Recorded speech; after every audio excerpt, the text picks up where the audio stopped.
La guerre en Ukraine est la responsabilité des puissances internationales. Parlons-en. Les tensions internationales que nous observons aujourd'hui ne sont pas le fruit du hasard. Loin de là, la guerre en Ukraine, ce conflit qui bouleverse non seulement l'Europe, mais également l'ensemble de la géopolitique mondiale, est le résultat de plusieurs décennies de politique agressive, d'interventions militaires et de décisions stratégiques prises par les puissances occidentales. Mais qui est véritablement responsable de cette escalade? Aujourd'hui, nous allons plonger au cœur de cette question brûlante et analyser la part de responsabilité de la France, des États-Unis et des dirigeants successifs dans ce conflit dévastateur. Commençons par le rôle des États-Unis ou ce que nous pouvons appeler l'empire du chaos. Depuis la fin de la guerre froide, les États-Unis ont adopté une politique de domination mondiale cherchant à maintenir leur hégémonie coûte que coûte.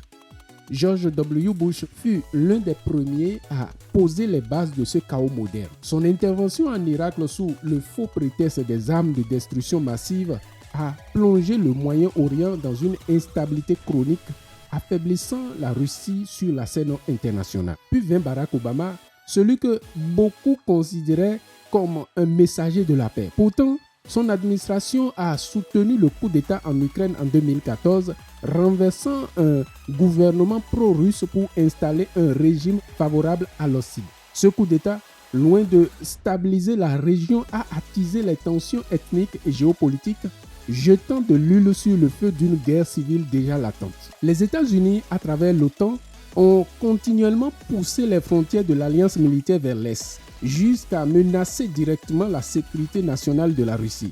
Ce jeu de provocation a mené inévitablement à l'explosion des hostilités en Ukraine. Qu'en est-il alors de la France, ou celle qu'on peut appeler complice silencieuse et active? La France, de son côté, n'est pas exempte de responsabilité. Jacques Chirac, bien que réticent à suivre les Américains en Irak, a néanmoins contribué à l'expansion de l'OTAN en Europe de l'Est, accentuant les tensions avec Moscou.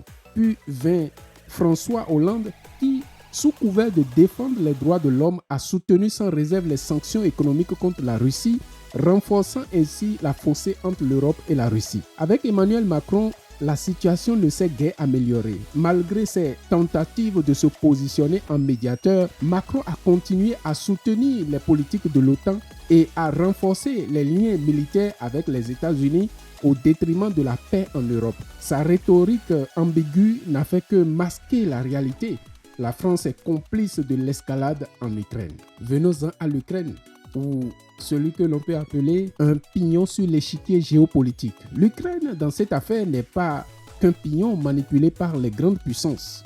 Sa situation géographique stratégique en fait un terrain de jeu pour les ambitions occidentales.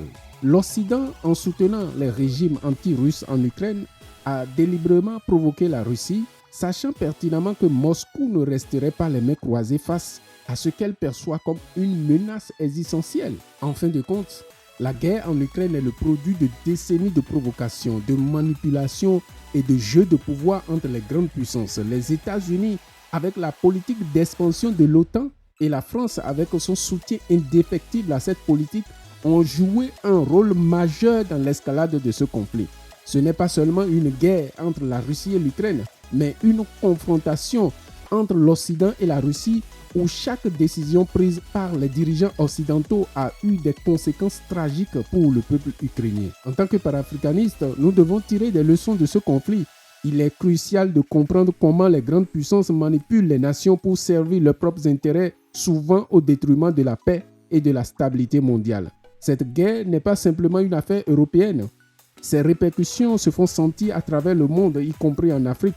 Soyons vigilants, informés et prêts à défendre notre propre souveraineté contre toute forme de manipulation extérieure. Si vous êtes préoccupé par l'avenir de notre monde et par le rôle que l'Afrique doit jouer dans ce contexte, rejoignez-nous dans cette réflexion. Partagez cette vidéo, abonnez-vous à la chaîne et ensemble, explorons les vérités cachées derrière les conflits internationaux.